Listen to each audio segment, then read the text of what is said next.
بسم الله الرحمن الرحيم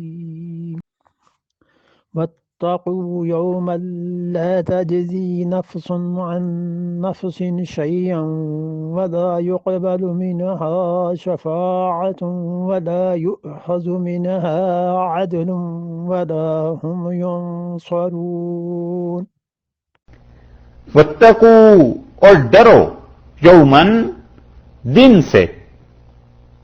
یومن سے مراد یہاں پر بظاہر تو ہے نکرہ کہ دن سے ڈرو، لیکن دن سے ڈرنے کے کیا معنی؟ ایک خاص دن سے ڈرو. اور اس نکرہ کو معرفہ بنانے کے لیے وجہ کیا ہے؟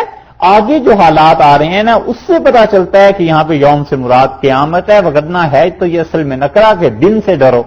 تو کون سا دن؟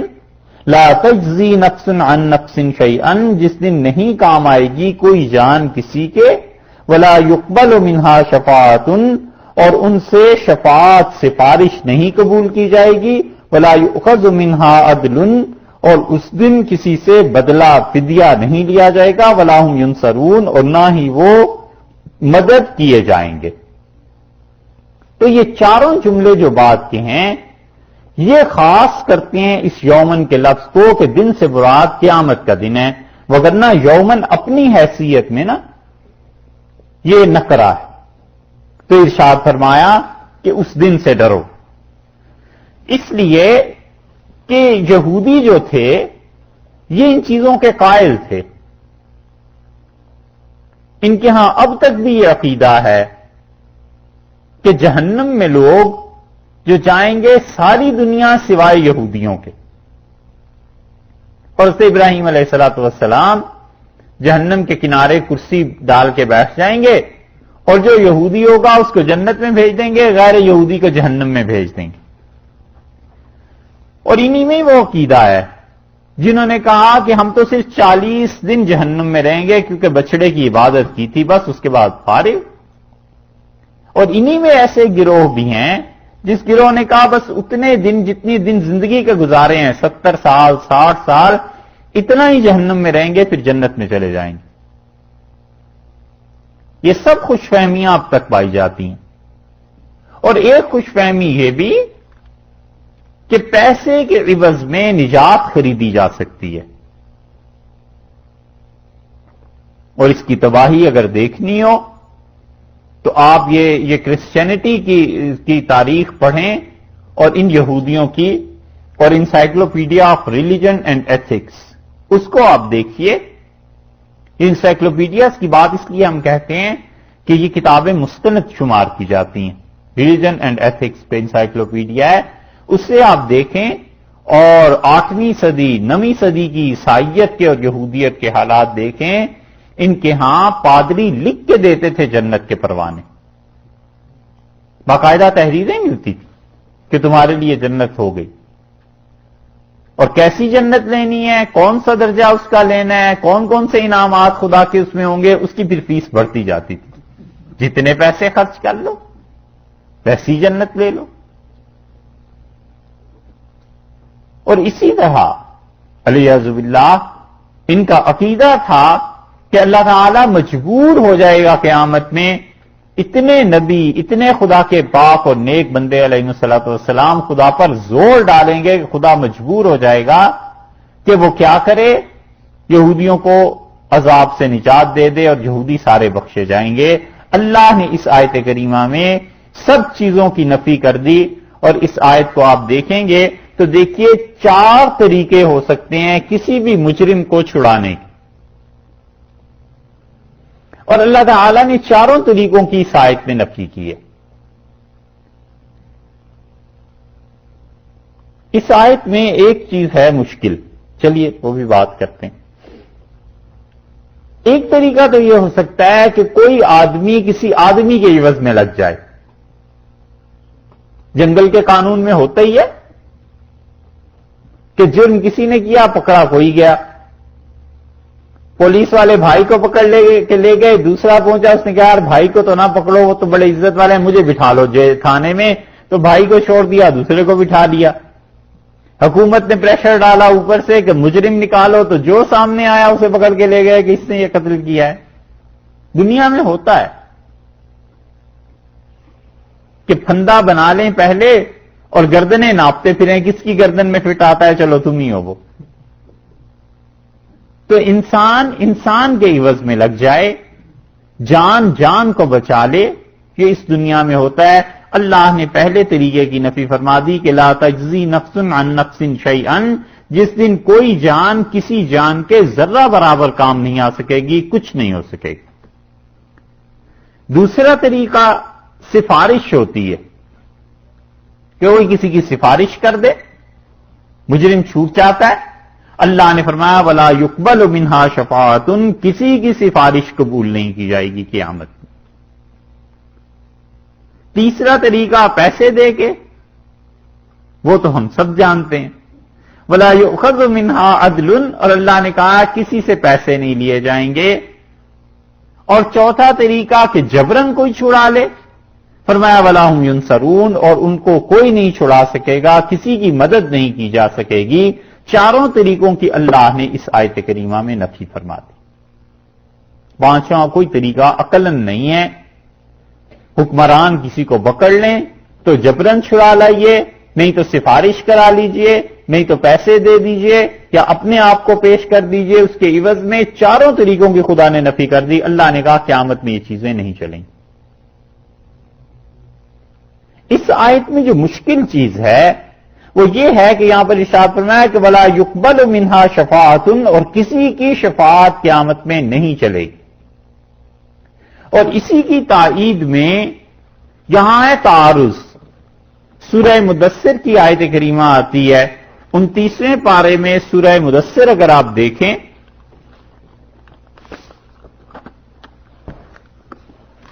تو وہاں بھی اللہ تعالی نے اس صورت میں ایک بات ارشاد فرمائی ہے. 29واں پارہ سورہ مدثر،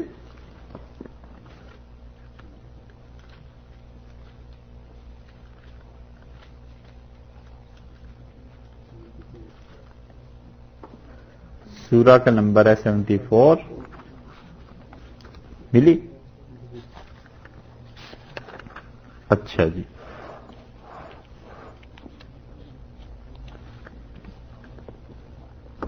آیت نمبر 48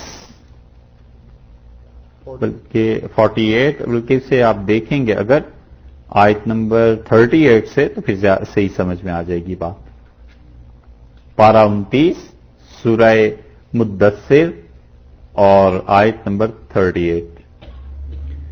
ارشاد فرمایا کل نفس بما کسبت رہینۃ الا اصحاب الیمین. یہ ابھی گزری آیت.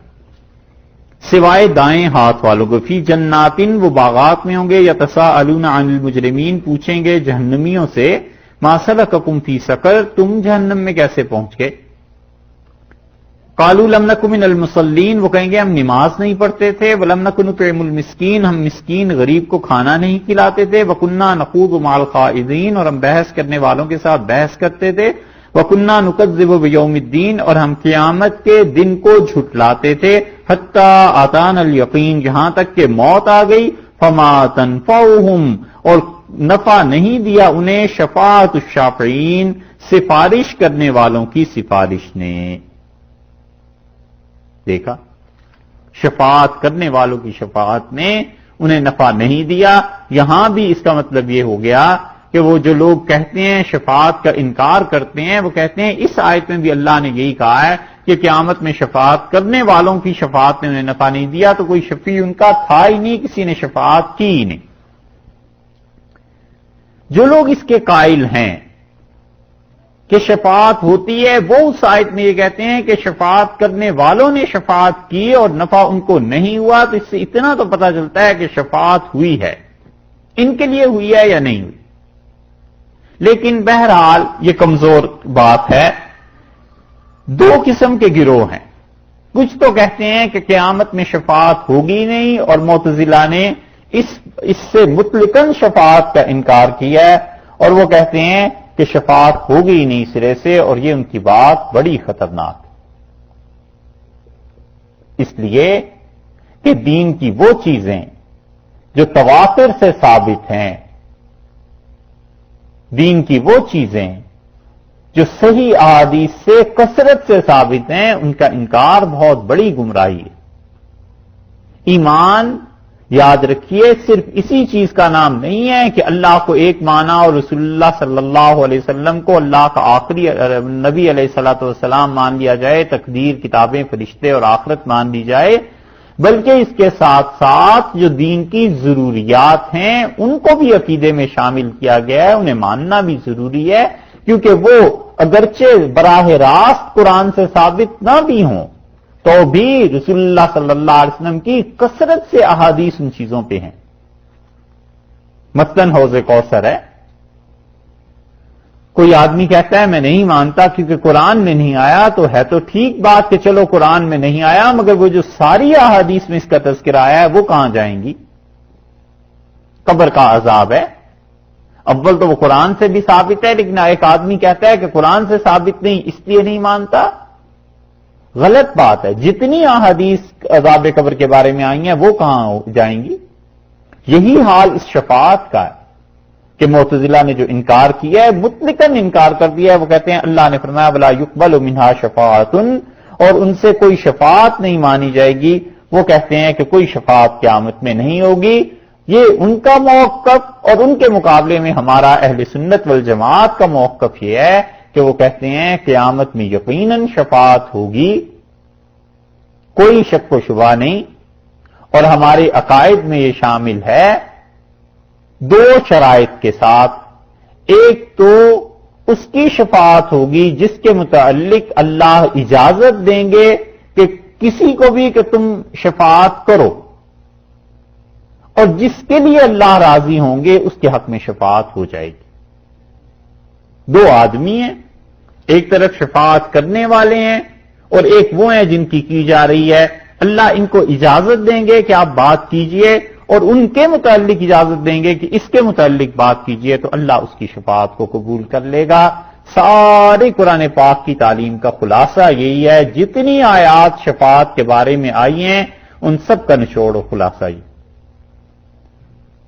پہلے قرآن کی دلیل سن لیں، سورہ بقرہ میں تیسرے پارے میں دیکھیے۔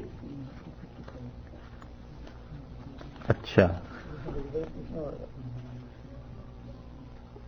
سورہ بقرہ میں تیسرے پارے کے بالکل آغاز میں 255 نمبر آیت ہے، تیسرے پارے کے آغاز میں۔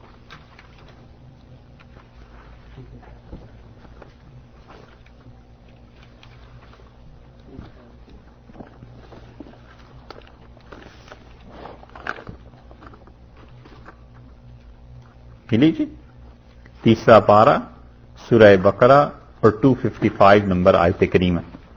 اللہ تعالیٰ نے فرمایا کہ اللہ لا الہ الا هو الحی القیوم، اور اللہ تعالیٰ کی ذات پاک وہ اکیلا الہ ہے، اس کے علاوہ کوئی نہیں، ہمیشہ زندہ رہنے والا اور ہمیشہ قائم رہنے والا۔ لا تاخذہ سنۃ، لوگوں نہ اسے اونگ غافل کرتی ہے اس کائنات سے، ولا نوم، اور نہ اس پہ نیند آتی ہے، لہ ما فی السماوات و ما فی الارض، اور ہر وہ چیز جو آسمانوں میں ہے اور جو کچھ زمین میں ہے اسی کی ہے۔ من ذا الذی یشفع عندہ، کون ہے جو کسی کی شفاعت کرے اس کے دربار میں؟ من ذا الذی یشفع عندہ، کون ہے جو اس سے جا کے کوئی بات کرے؟ الا باذنہ، ہاں مگر جس کو حکم ہوگا، جس کو اجازت ہوگی، اس کا اللہ نے استثناء کر دیا، کہ مطلب یہ کہ جس کو اجازت ملے گی کہ آپ یہ بات کر سکتے ہیں وہ بات کرے گا۔ وہاں پہ مطلقاً شفاعت کی نفی ہے کہ قیامت میں شفاعت نہیں ہوگی ان کی، اور یہاں پر اللہ تعالیٰ نے قید لگا دی کہ اللہ باذن، مگر اللہ جس کو اجازت دے گا، جس کو حکم دے گا کہ آپ شفاعت کیجئے، ایک مقام۔ اور دوسرا مقام آپ دیکھیے سورہ طٰہٰ میں، سورہ طٰہٰ میں 16ویں پارے میں،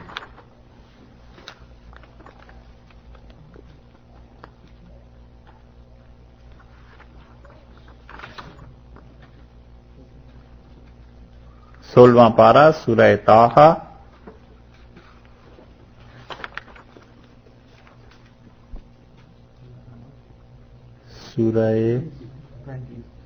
سورت نمبر 20 ہے.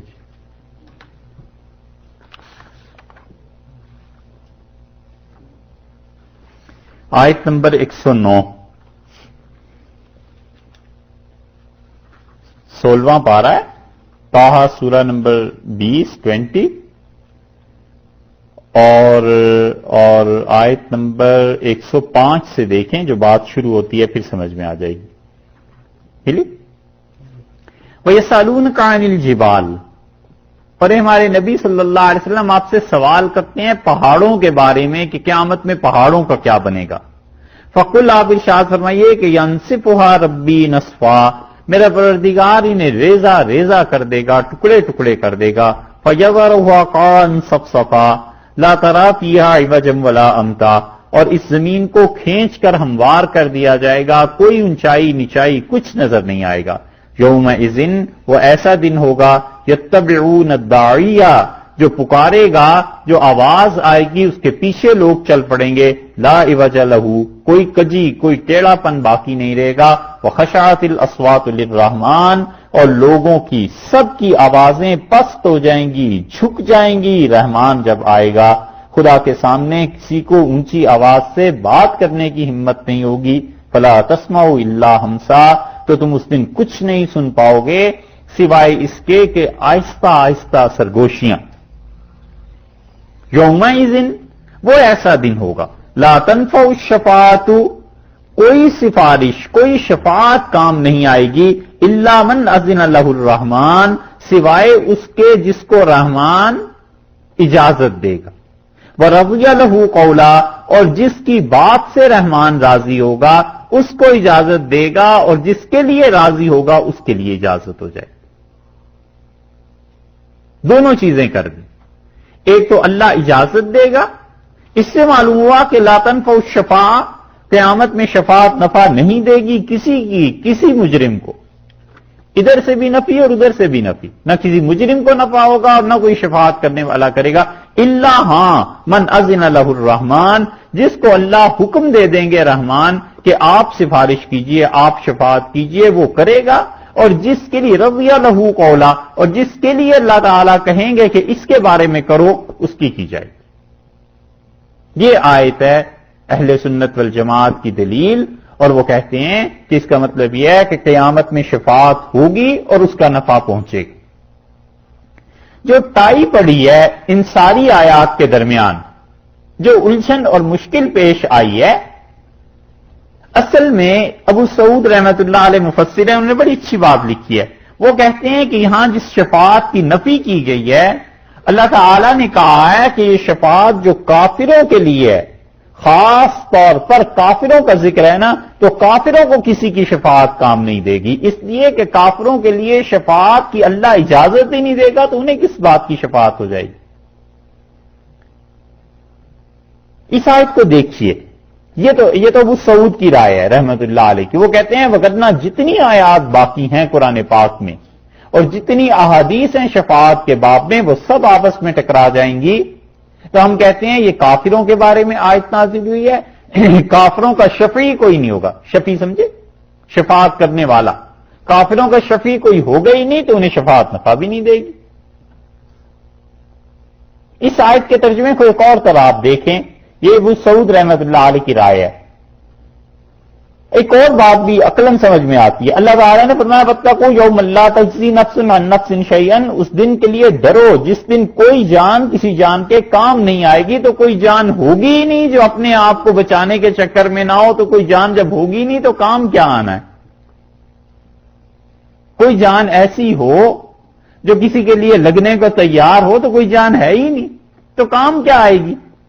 ولا یقبل منہا شفاعت، اور ان کافروں کو کوئی شفاعت قبول نہیں کی جائے گی. تو جب شفیع کوئی نہیں ہوگا تو شفاعت کہاں سے قبول کر لیں گے. ولا یؤخذ منہا عدل، اور ان سے پیسے لیے ہی نہیں جائیں گے تو پیسہ ہوگا ہی نہیں تو لیں گے کیا. سرے سے نفی کر دی. ولا ہم ینصرون، اور نہ ان کی کوئی مدد کی جا سکے گی. خدا کے مقابلے میں کوئی جبر کر ہی نہیں سکتا تو مدد کیا کرے گا. ہو گئی نا نفی. یہ شفاعت جس کی نفی ہے کافروں کے لیے. آئی سمجھ میں بات؟ اور سب سے آسان بات آپ سے عرض کریں، وہ لکھی ہے مولانا اسماعیل شہید رحمت اللہ علیہ نے تقویت الایمان میں، اسے پڑھیے، اور اگر نہ اردو پڑھنی آتی ہو تو اسے سبکن کسی استاد سے پڑھیے. یہ کتاب عقیدے میں بڑی زبردست چیز ہے. مولانا اسماعیل شہید رحمت اللہ علیہ پوتے تھے شاہ ولی اللہ محدث دہلوی رحمت اللہ علیہ، اور ان لوگوں نے اس زمانے میں دین کے لیے جو محنت کی ہے نا شاہ صاحب کے خاندان نے، یہ کوئی بچوں کے کھیل نہیں تھے، پوری قربانیاں دے کے انہوں نے محنت کی. مولانا اسماعیل شہید رحمت اللہ علیہ کے زمانے میں دوسرا نکاح بیوہ عورت کا کرنا یہ اتنا بڑا گناہ ہندوستان میں سمجھا جاتا تھا کہ قتل کر دیتے تھے مسلمان ایک دوسرے کو، پتہ چل جائے کہ کسی عورت نے اپنے شوہر کے مرنے پہ دوسری شادی اس کے بعد کر لی. کوئی تصور نہیں تھا کہ لڑکی دوسری شادی کر لے. جوان لڑکیاں بوڑھی ہو جاتی تھیں، مر کھپ جاتی تھیں، دوسرا نکاح نہیں ہو سکتا. ہندو مت کا اتنا اثر تھا. یہ تو اللہ جزائے خیر دے شاہ صاحب رحمت اللہ علیہ کے خاندان کو، انہوں نے سب سے پہلے اس کام کو شروع کیا ہندوستان میں. کریا کوچا گئے اور جا کر پڑھاتے رہے، بتاتے رہے کہ لڑکیوں کے نکاح پر. کسی نے پوچھا مولانا اسماعیل شہید رحمت اللہ علیہ سے کہ حضرت آپ اتنے بڑے گھرانے سے اور اتنے پڑھے لکھے، اور چچا آپ کے شاہ عبد العزیز صاحب اور شاہ عبد القادر صاحب اور شاہ رفیع الدین صاحب رحمت اللہ علیہ، یہ آپ کے تایا چچا اور آپ کے دادا اس مقام کے، آپ کہاں سید احمد شہید رحمت اللہ علیہ کے یہاں جا کے بیعت ہو گئے؟ سید صاحب رحمت اللہ علیہ تو پڑھے لکھے بھی اتنے نہیں تھے. لوگ عمروں کے حساب کرنے بیٹھتے ہیں، مولانا اسماعیل شہید رحمت اللہ علیہ 7 سال بڑے تھے سید صاحب رحمت اللہ علیہ سے. اور اگر صرف علم کو دیکھا جائے نا، کتابوں کی پڑھائی کو، تو سید صاحب رحمت اللہ علیہ کا دور دور کا واسطہ نہیں مولانا اسماعیل شہید رحمت اللہ علیہ اتنے پڑھے لکھے تھے. تو کسی نے پوچھا حضرت آپ کہاں بیعت ہو گئے، جا کے کہاں تعلق جوڑ لیا سید صاحب سے؟ تو انہوں نے کہا میاں بات تم میری سنو، ہمیں اور تو پتا نہیں کہ کیا ہوا. جو تبدیلی تم پوچھتے ہو مجھ میں جو آئی ہے بیعت کے بعد، وہ یہ تھی کہ میں اپنے گھر میں میرے چچا نے، حضرت نے حکم دیا مولانا شاہ عبد العزیز صاحب رحمت اللہ علیہ نے کہ لڑکیوں کو مشکات پڑھاؤ. تو فرمایا مشکات شریف میں پڑھاتا تھا اور خاندان کی بچیاں پڑھتی تھیں، اور ایک اس میں سے ایسی تھی جس کے شوہر کا جوانی میں انتقال ہو گیا اور وہ بیوہ ہو گئی.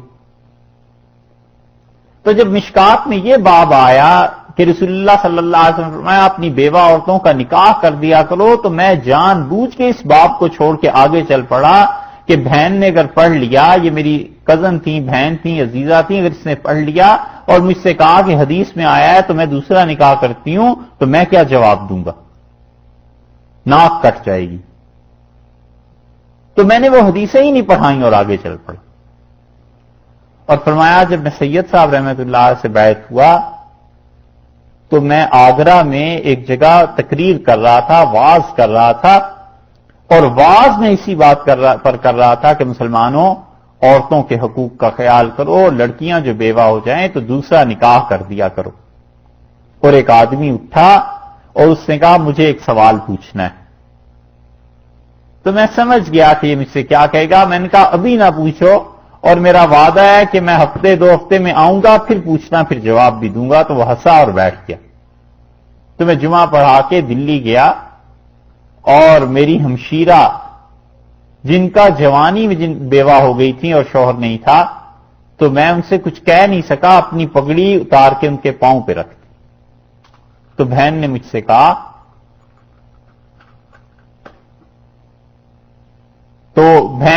کہا، کہ کیا بات ہے، کیوں بھیا ایسے کرتے ہو؟ میں نے کہا کیا کروں، ہم جا کے لوگوں سے واز کرتے ہیں، لوگوں کو نصیحت کرتے ہیں کہ دوسرا نکاح کرو اپنی بہنوں کا، بیٹیوں کا جو جوانی میں بیوہ ہو جاتی ہیں، اور لوگ کھڑے ہو کے پوچھتے ہیں کہ اپنے گھر میں جو بیوہ ہے اس کا نکاح کیوں نہیں کیا، تو میں کیا جواب دوں گا؟ اللہ کے واسطے آپ کہیں نکاح کر لیجیے۔ تو ان کا بھائی میری کوئی عمر رہی ہے، اتنی بوڑھی ہو گئی، ان کا کچھ پتا نہیں، آپ بوڑھی ہو گئی ہیں، لیکن اللہ کے واسطے آپ ہماری مدد کیجئے دین کے کام میں۔ تو وہاں اسماعیل شہید رحمۃ اللہ علیہ کہتے ہیں، مجھ سے بہن نے کہا کہ آپ کہیں جہاں چاہیں نکاح کر دیں۔ تو محلے میں ایک نمازی تھے بوڑھے، ان سے میں نے ہمشیرہ کا نکاح کیا اور آگرہ گیا تو اس آدمی سے میں نے کہا میں اپنے گھر میں نکاح کرایا ہوں، اب بات پوچھو جو پوچھنی ہے۔ کہنے لگے میاں سید صاحب رحمۃ اللہ علیہ سے بیعت ہونے کے بعد دین پہ عمل ایسا ہو گیا تھا، اور پہلے وہ حال تھا اب یہ حال ہو گیا، یہ فرق پڑا ہے۔ جماعہ اسماعیل شہید رحمۃ اللہ علیہ کا واقعہ ہے۔ اور مولانا نے جو تقویت الایمان لکھی ہے نا، عقیدے میں بڑی زبردست چیز ہے، پڑھنی چاہیے۔ مولانا نے شفاعت پر بحث کی ہے، اور شفاعت کی 3 قسمیں بیان کی ہیں۔ حضرت نے ہی نہیں، ان سے پچھلوں نے بھی بیان کی، لیکن بات وہی ہے کہ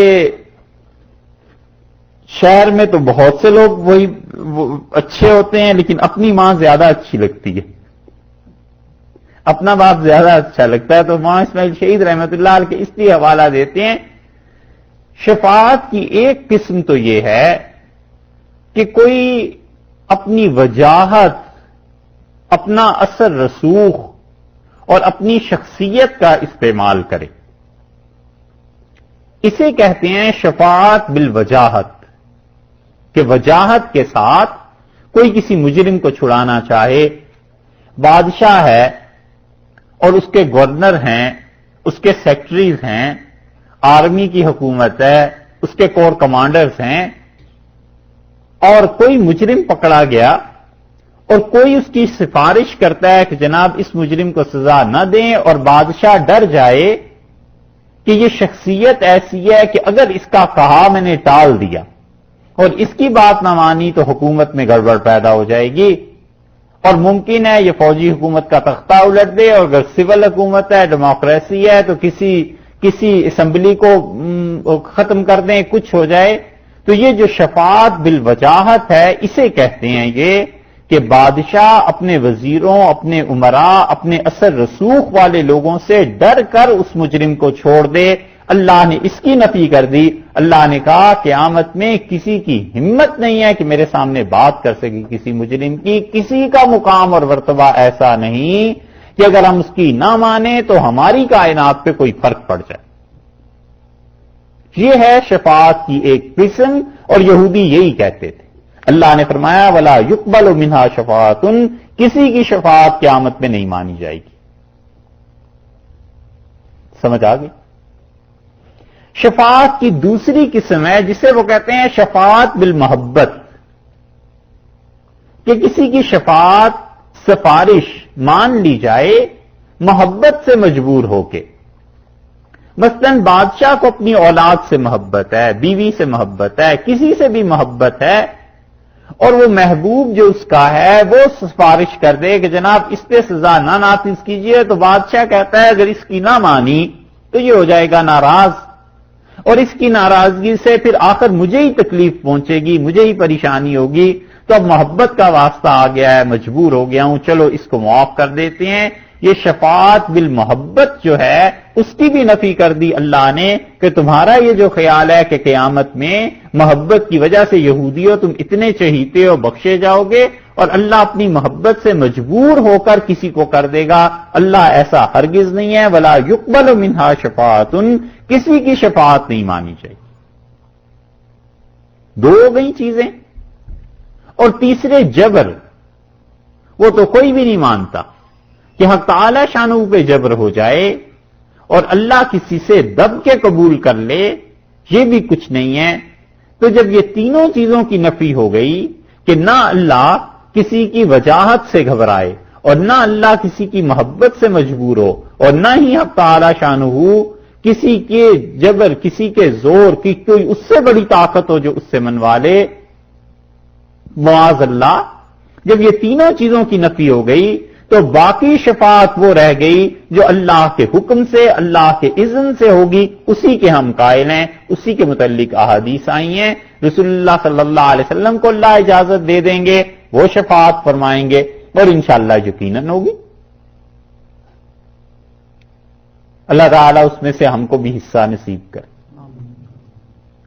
اور اللہ کے اچھے بندے شفاعت فرمائیں گے اور وہ بھی نصیب ہوگی۔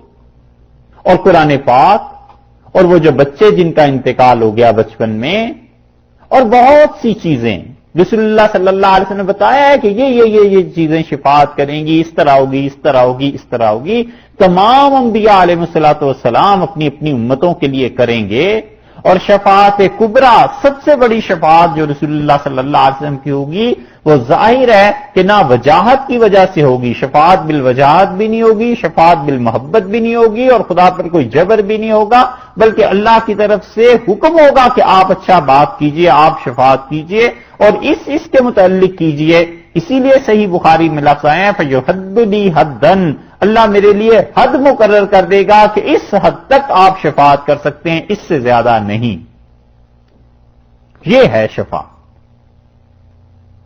نہ ہم اس شفاعت کو ایسا مانتے ہیں کہ جو چاہے سو کر لے، اللہ سے منوا لے علیہ باللہ، اور نہ ہم اس کا بالکل انکار کرتے ہیں، بلکہ اس کے درمیان میں مانتے ہیں کہ اللہ کے حکم سے جس کو اللہ حکم دے گا ایک سائڈ، اور دوسری سائڈ جس کے لیے اللہ حکم دے گا کہ ان مجرموں کی شفاعت ہو سکتی ہے، رسول اللہ صلی اللہ علیہ وسلم شفاعت فرما دیں گے۔ آپ کی حدیثوں کا مطلب یہی ہے کہ اللہ میرے لیے حد مقرر کر دے گا۔ مثلا ایک آدمی کا کوئی گناہ تھا، زکوٰۃ دیتا تھا وہ، لیکن ٹال ٹال کے دیتا تھا، تو اس کے لیے اجازت ہو جائے گی کہ آپ اس کی شفاعت کر دیجئے، تو ہم آپ کی شفاعت سے جو ٹالنا تھا، جو اس کا گناہ تھا، وہ معاف کر دیں گے۔ اور اس شفاعت کی حقیقت مولانا اسماعیل شہید رحمۃ اللہ علیہ تقویۃ الایمان میں یہ لکھی ہے کہ وہ کہتے ہیں یہ ایسے ہی ہے جیسے بادشاہ خود چاہے کہ اس مجرم کو معاف کرے، لیکن وہ اگر مجرم کو معاف کر دے تو دوسروں کی ہمت پڑتی ہے کہ اس جرم کو سارے ہی کیا کریں کہ بادشاہ نے تو معاف کر ہی دینا ہے، تو وہ کہتا ہے قانون بھی نہ ٹوٹے، اور اپنے وزیروں میں سے کسی کو کہتا ہے کہ تم اس کی سفارش کر دینا، ہم مان لیں گے، تاکہ قانون کی حاکمیت بھی قائم رہے، لا قانونیت بھی نہ ہو، لوگوں کو کھلی چھٹی بھی نہ ملے، اور اس وزیر کی عزت بھی بحال برقرار رہے۔ وزیر کی عزت برقرار کیا بلکہ مزید اضافہ ہو جائے، اور لوگ سمجھ لیں کہ اتنا معزز وزیر ہے کہ اس نے سفارش کی اور اس کی سفارش سے ہمارا کام ہو گیا۔ اور اس کی حقیقت اتنی ہی ہے کہ اللہ تعالیٰ نے، بادشاہ نے خود اندر سے کہہ دیا کہ بھئی تم اس کی سفارش کر دینا، تو قانون اپنی جگہ پر رہا اور اس کا عزت اور احترام بھی باقی رہا، اس کی شان بڑھ گئی۔ بس اسی طرح اللہ جس مجرم کو بخشنا چاہے گا اس کے متعلق رسول اللہ صلی اللہ علیہ وسلم سے ارشاد فرما دیا جائے گا کہ ہاں آپ اس حد تک سفارش کر سکتے ہیں، اور رسول اللہ صلی اللہ علیہ وسلم ان کی سفارش کر دیں گے، شفاعت کر دیں گے۔ سمجھ آئی؟ یہ ہے اعتدال کا موقع۔ اب دیکھیے اس کو، اللہ نے فرمایا وَلَا يُقْبَلُ مِنْهَا شَفَاعَةٌ، اور ان سے کوئی شفاعت نہیں ان کے لیے قبول کی جائے گی، تو ظاہر ہے کافروں کی شفاعت کرے گا ہی کون، اور ایمان والے ان کے لیے ہوگی۔ رسول اللہ صلی اللہ علیہ وسلم شفاعت کریں گے، اور تمام انبیاء علیہ الصلوۃ والسلام شفاعت کریں گے اپنی اپنی امتوں کے لیے۔ قرآن پاک شفاعت کرے گا۔ حدیث میں آیا ہے رسول اللہ صلی اللہ علیہ وسلم نے فرمایا قرآن کی یہ دو صورتیں آ جائیں گی، سورہ بقرہ اور سورہ آل عمران، اور وہ کہیں گی اللہ ان لوگوں نے ہمیں پڑھا تھا اور ان لوگوں نے بڑی دقت اٹھائی ہمیں پڑھنے میں، تو اللہ تعالیٰ فرمائیں گے کہ تم میرا کلام ہو اور تم مجھی سے ہو، اور میں تمہاری بات ضرور ان کے بارے میں سنوں گا، اور اللہ ان لوگوں کو بخش دیں گے۔ اور ایک حدیث میں آتا ہے کہ رمضان کے متعلق کہ قرآن آئے گا اور کہے گا اللہ میں نے ان لوگوں کو روک دیا تھا، یہ رات کو سو نہیں سکتے تھے، تراویح میں قرآن سنا کرتے تھے، تو ان کی نیند خراب ہوتی تھی، اگر یہ سنتے رہے مجھے تو اللہ اور رسول اللہ صلی اللہ علیہ وسلم جو الفاظ فرمائے ہیں وہ وہی کہہ سکتے تھے. آپ نے فرمایا قرآن آئے گا اور گناہگاروں کی طرف سے اللہ سے جھگڑا کرے گا. جھگڑے کا مطلب یہ ہے کہ ناز سے بات کرے گا. جیسے کسی کو کسی سے محبت ہوتی ہے نا تو وہ اصرار سے بات کرتا ہے کہ نہیں آپ یہ ضرور کام کریں گے. وہ دوسرا بے شک کہتا رہے کہ نہیں تو وہ کہتا ہے نہیں جی نہیں آپ کو یہ کام کرنا ہی ہے. دنیاوی مثال دے رہا ہوں. تو قرآن لوگوں کے بارے میں شفاعت کرے گا اور اللہ اس کی مانیں گے. اور پھر سنت کے علماء کے متعلق آیا ہے کہ وہ شفاعت کریں گے. پھر اور اس طرح نیکی کی چیزیں آئیں گی وہ شفاعت کریں گی. تو درجہ بدرجہ ہوتی چلی جائے گی. یہ احادیث کئی جگہ آگے آتا ہے شفاعت کا تذکرہ پھر آئیں گی. تیسری چیز ارشاد فرمائی کہ ولا یؤخذ منها عدل، اور ان سے کوئی عدل پیسہ نہیں وصول کیا جائے گا. پیسہ ہوگا ہی نہیں دیں گے کیا؟ جتنا مرضی بھی ہو کوئی پیسہ دے کے اپنے آپ کو چھڑا نہیں سکے گا. ولا هم ينصرون، اور نہ ہی ان کو جبرن کوئی اللہ کی گرفت سے بچا سکے.